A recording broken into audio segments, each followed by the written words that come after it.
हे कलमूल करोधं कदंच करुणा न उपर्जते बिखयंत जीवन वसं करोत निरतं करोत यथा मर्कटे अनेक शासन अनेके शासन ताड़ंत जमदूते तव संगे अधमं नरे दीन दुख भंजन दयाल प्रभुनानके सर्वजी रक्षा करो।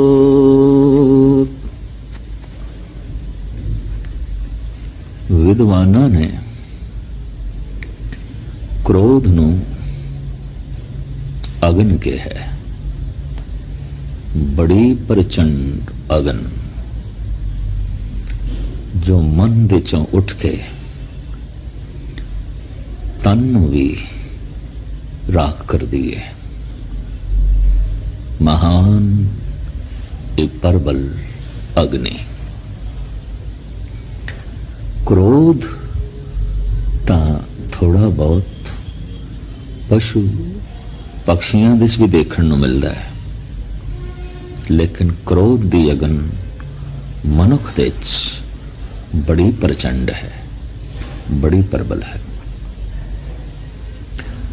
क्रोध दैवी गुणां नूं साड़ के राख कर देंदा है, स्वा कर देंदा है। क्रोधी मनुख दे अंदर कोई गुण रह नहीं जाता। दरअसल क्रोध उत्पत्ति का कारण मनुख इति स्पष्ट है कि कामनावां दा वेग है, काम दा वेश है। कामना वासना दी, कामना धन दी, कामना सता दी। सता दी कामना एक कामना हंकार दी कामना, धन दी कामना एक कामना लोभ दी कामना, वासना दी कामना एक कामना काम वासना है।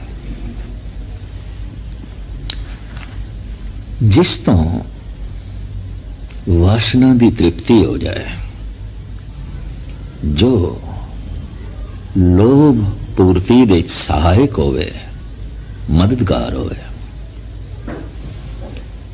जो अहंकार नू पट्ठे पावे, वो मेरा प्रतीत होंदा है, उसते मोह आण लग पैंदा है, चंगा लगदा है। पर जो वासना पूर्ति दे रोक खड़ी कर देवे, लोभ पूर्ति दे दीवार बन जाए, अहंकार सता प्राप्ति लई रस्ते दा रोड़ा बन जाए, तो फिर उसते क्रोध आ जाता है। क्रोध उस वक्त पैदा होता है जब वासना अतृप्त रह जाए, लोभ अतृप्त रह जाए, अहंकार अतृप्त रह जाए, और जिस दे राही महसूस होवे कि वासना अतृप्त रह गई है, लोभ अतृप्त रह गया है, अहंकार अतृप्त रह गया है, बस उसे ते प्रबल क्रोध आंदा है, उसे नूं ही चबा जाण नूं जी करदा है, रेजा रेजा करन नूं जी करदा है। पर जो मददगार होवे, सहायक होवे, वासना पूर्ति विच धन संपदा की पूर्ति दे, सता की पूर्ति दे बहुत प्यारा लगता है, मोह आ जाता है उसते, उन्होंने सीने नाल लाण नूं जी करता है। तो क्रोध की है अतृप्त वासना, क्रोध की है अतृप्त लोभ, क्रोध की है अतृप्त अहंकार। विद्वानों का कथन है, अगर क्रोध है तो किसी होर दुश्मन की लोड़ नहीं, दुश्मनी की खान है क्रोध। दया है, प्रेम है तो कोई होर किसी मित्र की लोड़ नहीं, सारी मित्रता की खान है दया और प्रेम।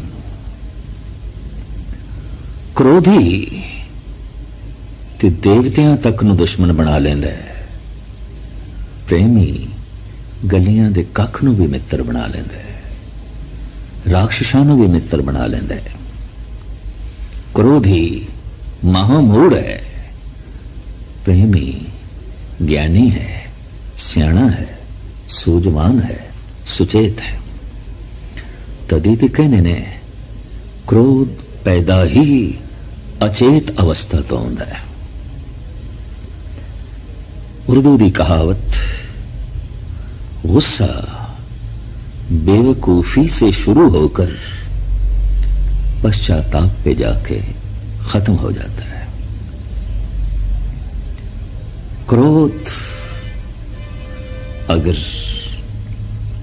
एक मेंबर दे, एक सदस्य दे, घर दे एक प्राणी दे पैदा हो जाए तो सारा घर महाभारत का अखाड़ा बन जाता है। घरेलू युद्ध, घर दे कलेश। पर यही परिवार जे पूरे दा पूरा किधरे क्रोधी हो जाए तो सारे महल्ले नू महाभारत बना देंदा है। किधरे सारा महल्ला क्रोध दी अगन दे, प्रचंड अगन दे जलन लग पवे तो फिर देखण दी चाया है ये पूरा महल्ला सारे शहर नू जला के खाक करता है, सारा शहर महाभारत बन जाता है। इसी तरीके नाल एक मुल्क दा क्रोध किसी मुल्क प्रति जंग दा कारण बन जाता है। और थोड़ा थोड़ा करके जब सारी दुनिया दा क्रोध यकजा होंदा है, इकट्ठा होंदा है, उदों ही विश्व युद्ध होंदा है, वर्ल्ड वार हो जाती है। एक सथल महाभारत नहीं, सारी दुनिया महाभारत बन जाती है। बड़ा भारी विनाश होंदा है मनुखता का। हर पासे कबरां ही कबरां, हर पासे शमशान ही शमशान। सिर्फ शहर दे एक कोने दे शमशान घाट नहीं, सारी दुनिया शमशान घाट बन जाती है। क्रोध तो ऐसी अगन है, सारी मनुखता नू जला के खाक कर देंदी है क्रोध अगन। विद्वान ऐसे भी कहते ने और प्रत्यक्ष दिखाई भी देंदा है कि खूबसूरत फुल्लां दा बीज अत्यंत करूप ते कठोर होंदा है। पर इन्हां कठोर और करूप बीजां नूं अनुकूल धरती मिल जाए, वातावरण मिल जाए, मौसम मिल जाए तो इसी कठोरता विचों कोमलता झलकन लग पैंदी है। इसी करूपता विचों सुंदरता डुलन लग पैंदी है। उसी निर्गंध विचों चारों पासे सुगंध फैलन लग पैंदी है। कठोर से ही बीज, लेकिन इस विचों कोमलता निकल सकती है। शक्ति है तां क्रोध है, शक्ति है तां दया है, शक्ति है तां क्रोध है, शक्ति है तां प्रेम है। तो क्रोध एक बीज दी तरह है, कुरूप सही, कठोर सही, लेकिन बीज है। ਅਸੀਂ ਦੇਖਦੇ ਹਾਂ ਕਿ ਧਾਰਮਿਕ ਮੰਦਰਾਂ ਦੇ ਵਿੱਚ, ਪੂਜਾ ਸਥਲਾਂ ਦੇ ਵਿੱਚ ਲੋਕੀ ਫੁੱਲ ਅਰਪਣ ਕਰਦੇ ਨੇ, ਪੁਸ਼ਪ ਭੇਟ ਕਰਦੇ ਨੇ। ਅਗਰ ਕੋਈ ਤਾਰਕਿਕ ਮਨੁੱਖ ਬਾਹਰੋਂ ਗੀਟੀਆਂ ਤੇ ਪੱਥਰ ਚੁੱਕ ਲਿਆਵੇ, ਸਤਿਗੁਰਾਂ ਦੇ ਅੱਗੋਂ ਭੇਟ ਕਰੇ, ਕਿਸੇ ਮੰਦਰ ਦੇ ਚੜਾਵੇ, लोकी कहणगे मूड है, नादान है, ना समझ है, पागल है। पर वो तार्किक तर्क खड़ी कर दे, अगर फुल भेंट हो सकते ने तो पत्थर क्यों नहीं भेंट हो सकते? पुष्प चढ़ाए जा सकते ने तो एक कंकर ते गीटियां क्यों न नजराने वजों पेश कीतियां जा सकदियां? उसकी तर्क का समाधान इंज करना पड़ेगा। पत्थर करूप है, पत्थर निर्गंध है, पत्थर कठोर है। फूल कोमल है, फूल सुगंधित है, फूल सुंदर है। सुंदरता नजराने वजों भेंट की जा सकती है, कोमलता सुगंध अर्पण की जा सकती है, कठोरता करूपता ते निर्गंध नहीं। फुल धर्म मंदिरां दे देवतियां दे शिंगार बनते ने, शोभा बनते ने धार्मिक मंदिरां दी, पर जो स्वयं फुल दी तरह हो जाए, अपने मन नूं फुल दी तरह कर देवे, परमात्मा दे कंठ दा ओ हार बन जाता है। उसकी दुनिया महान हो जाती है, वो ते शिंगार बन जाता है धर्म दा, जो कोमल हो गया है, सुगंधित हो गया है और कोमल हो गया है, सुंदर हो गया है, सुगंधित हो गया है। क्रोध ही कोमल हो सकता है, क्रोध सुगंधित हो सकता है, क्रोध बहुत वड्डी सुंदरता अपने विचों पैदा कर सकता है। बीज है, मूर्ख इस बीज नूं अपने कोल रख लैंदा है, सियाणा इस बीज नूं गोड़दा है, बोंदा है। और बोना बस यही है, अपने मन नूं प्रभु नूं समर्पित करना, नाम विच जोड़ना। क्रोध नाल भरिया होया यही मन दया नाल भर जांदा है, रब्बी सुहपण नाल भर जांदा है, अत्यंत कोमलता नाल भर जांदा है।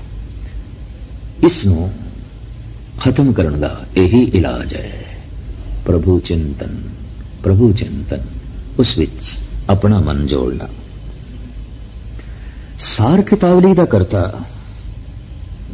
बहुत सुंदर कहता है कि धर्म पैदा किवें होंदा है, धर्म नष्ट किवें होंदा है। आखिर धर्म दे दया आ जाती है, धर्म दे संजम आ जाता है, धर्म दे संतोख आ जाता है, धर्म दे सारे दैवी गुण आ जाते हैं, शील संजम आ जाता है। ये धर्म किस तरह पैदा होता है और ये धर्म किवें विनिष्ट होता है, नाश होता है? तो सार कितावली दा करता इंज लिखता है, उपजे धर्म वाक सत्य कर अत, दया दान कर धर्म वधे नित। रसना ते प्रभु दा नाम ले आइए, उस सच नूं सत नूं रटन करिए, उस विच मन जोड़िए, धर्म पैदा हो जाता है।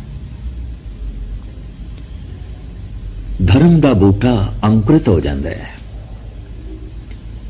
और परोपकार कीते हैं, दान पुण्य कीते हैं, धर्म दा ए बूटा सहजे सहजे वधदा है, उठता है। स्थित धर्म खिमा के संगा। धर्म दा बूटा क्षमा दे आसरे ते टिकिया रहिंदा है। कोमल बूटे गिर ना जान, ढह ना जान, तूफानी हवावां उन्हां दियां जड़ां ना पुट देन, तो सहारा देना पैंदा है कोमल बूटियां नूं, किसी सोटी दा, किसी दीवार दा। तो क्षमा दी सोटी नाल, क्षमा दे सहारे, खिमा दे सहारे ये धर्म दा बूटा रोज रोज वधदा है, उच्चा हुंदा है, उच्चा हुंदा है। स्थित धर्म खिमा के संगा। धर्म क्रोध कर होत विभंगा। छिन मात्र क्रोध कर दिया, धर्म दा बूटा जल के खाक हो जाता है। क्रोध ऐसी अगन पता नहीं कितने दिनां दी तपस्या नूं जला के रख देंदी है, कितने दिनां दी साधना, कितने दिनां दा परोपकार। वाकई अगर एक बूटा 6 महीने साल सिंच के वड्डा कीता है, बस एक चिंगारी उसनूं भस्म कर सकती है। क्रोध दी छणक अगन,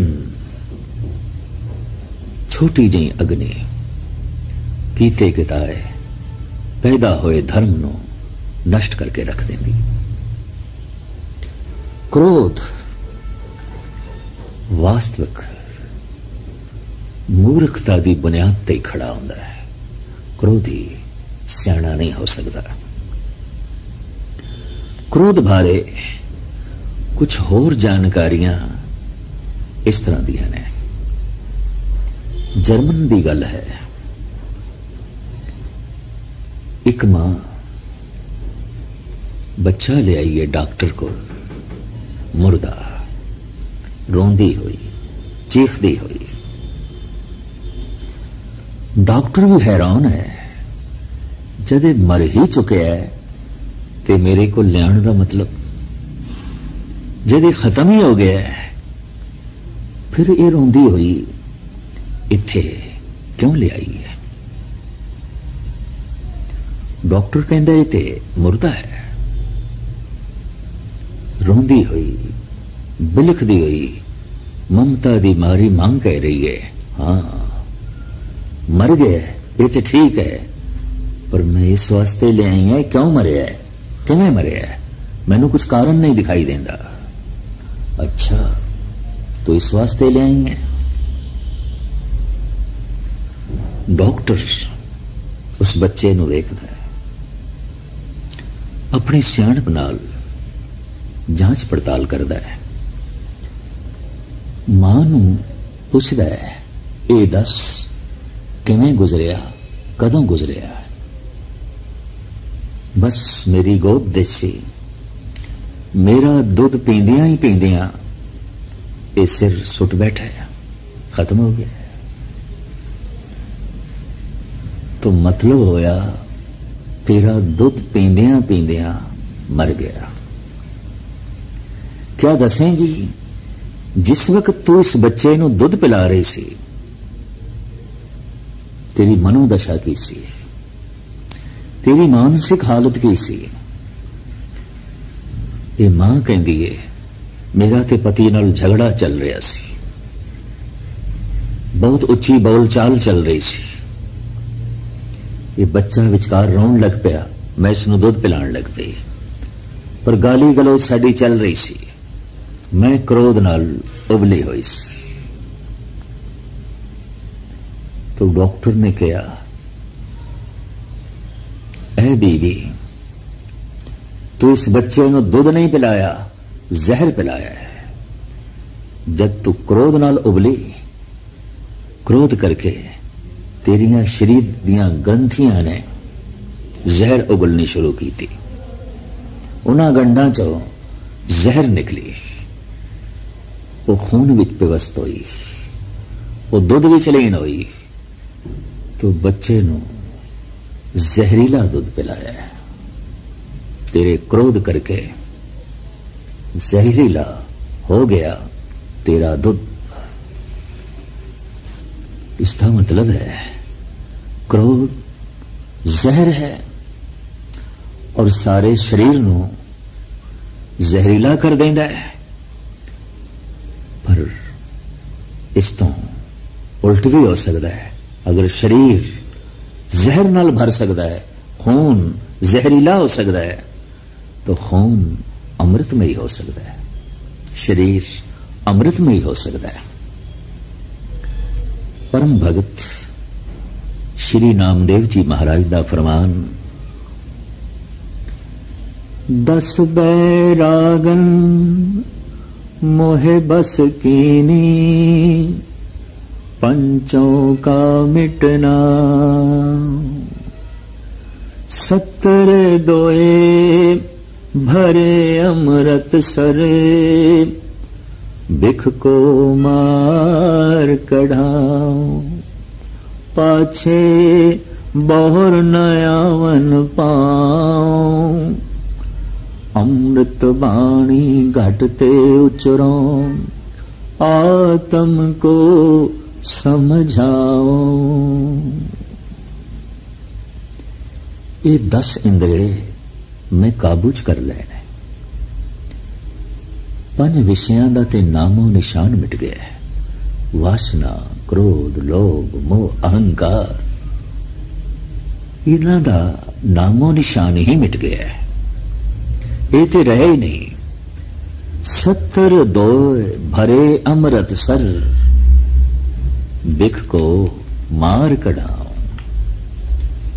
शरीर विच आयुर्वेद दी पद्धति दे मुताबिक 72 मोटियां नाड़ां ने। 70 2 72, जिन्हां विच खून वड्डे रूप दे गर्दिश करदा है और उस तो छोटियां छोटियां तंतुआं ते नसां नूं मिलदा है। लेकिन मूल रूप दे वड्डियां नाड़ां ये 72 ने। भगत जी कह रहे ने, ये 72 नाड़ां, इन्हां विच खून गर्दिश नहीं कर रहा, अमृत गर्दिश कर रहा है। मेरा खून खून नहीं रहा, अमृत हो गया है। और जब खून अमृत हो गया है तो बोल अमृतमयी हो गए। अमृत बाणी घटते उचरों, आत्म को समझाओ।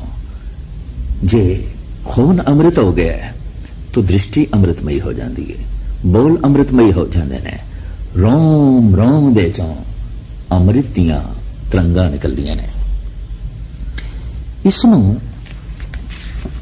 शायरे मशरिक डॉक्टर मोहम्मद इकबाल ने बड़े आलमाना ढंग नाल इंज बयान किया है।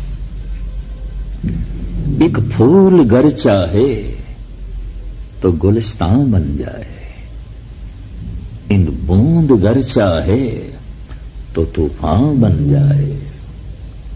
एक फूल गर चाहे तो गुलिस्तान बन जाए, एक बूंद गर चाहे तो तूफान बन जाए। एक खून के कतरे में वो तासीर है, एक कौम की तवारीख का अनवान बन जाए। एक बूंद खून दी, एक कतरा खून दा,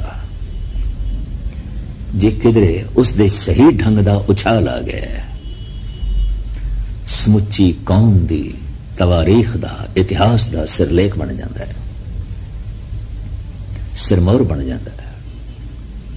खेड ते खून दी है। प्रभु चिंतन दे नाल जो पवित्र तरंगा मन नूं अंदोलित करदियां ने और मन दा यही वेग शरीर नूं प्रभावित करदा है। खून प्रभावित होंदा है, पावन हो जाता है खून, पवित्र हो जाता है खून। कहावतां ते खून दे संबंध च कई ने। इसदा ते खून खून नहीं पानी हो गया। इसदा ते खून खून नहीं ठंडा हो गया। इस दे खून दे कोई गरमाश नहीं, इस दे खून दे कोई लाली नहीं, पानी हो गया। एक कहावतां बिल्कुल सही है, बिल्कुल। उम्र दे वधदियां अगर प्रेम वधे, दया वधे, तो समझना चाहिए जीवन लाभ की तरफ जा रहा है, नफा हो रहा है। पर उम्र दे वधदियां अगर क्रोध वधदा जा रहा है, क्रोध वधदा जा रहा है, तो जीवन घाटे जा रहा है, जिंदगी अजाई जा रही है। अक्सर ऐसा देखने विच आया है, उम्र दे वधदियां क्रोध ही वधदा है। क्यों? रोज रोज नवियां नवियां ख्वाहिशां, नवियां इच्छावां, हर नवा दिन किसी नवी इच्छा नूं पैदा करता है। पुरानियां ख्वाहिशां पूरियां नहीं होईयां, नवियां पैदा हो रही हैं। ख्वाहिशां दा ये जमाव, इच्छावां दा ये इकट्ठ संसार दे प्रति गिलियां नाल भर देंदा है, शिकवियां नाल भर देंदा है। मेरी एक ख्वाहिश नहीं पूरी हुई, शायद इसका कारण फलां है, फलां है, फलां है। और इस तरह अधूरियां कामनावां, अधूरियां इच्छावां क्रोध नूं वधांदियां ने। सुभाव दे चिड़चिड़ापन आ जांदा है। उठदियां, बैठदियां, चलदियां चिड़चिड़ापन।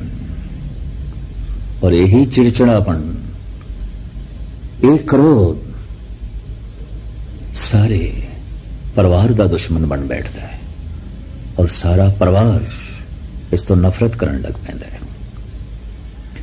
कोई कोल बैठ के राजी नहीं, कोई गल करके राजी नहीं, पर ये अधूरियां कामनावां करके क्रोधित।